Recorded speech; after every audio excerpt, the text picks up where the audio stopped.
कहानी बेवफाई का दर्द। किसी छोटे से गांव में एक लड़का था जिसका नाम अय्यान था। वह एक सच्चे और ईमानदार दिल का मालिक था। उसकी पूरी दुनिया उसकी बचपन की दोस्त जारा के आसपास घूमती थी। दोनों का प्यार बचपन से ही एक दूसरे में बस चुका था। अय्यान के दिल में झारा के लिए बहुत प्यार था और झारा भी उसे कभी न छोड़ने का वादा करती थी। समय के साथ दोनों बड़े हो गए और झारा ने शहर में पढ़ाई के लिए जाने का फैसला किया।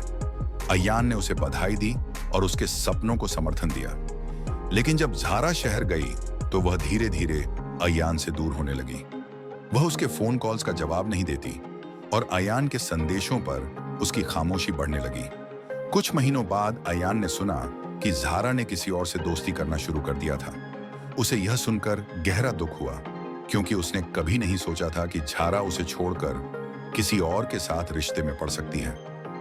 अय्यान ने झारा से संपर्क किया और पूछा, क्या हुआ झारा?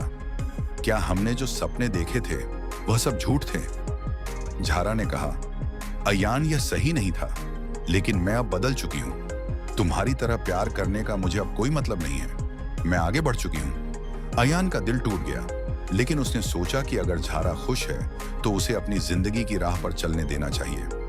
उसने झारा को जाने दिया, लेकिन वह जानता था कि बेवफाई का दर्द हमेशा उसे तंग करेगा। कुछ सालों बाद झारा ने खुद महसूस किया कि उसने क्या खो दिया।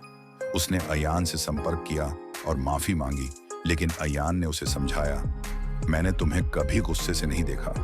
तुमने अपनी राह चुनी और मुझे भी अपनी जिंदगी जीने का अधिकार है। यह कहानी इस बात को समझाती है कि रिश्तों में निष्ठा और विश्वास बहुत महत्वपूर्ण होते हैं।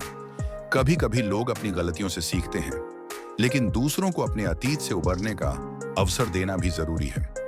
यह कहानी नकारात्मक भावनाओं से परे है और यह दिखाती है कि कभी कभी लोग अपनी गलतियों से सीखते हैं और भविष्य में बेहतर निर्णय लेते हैं।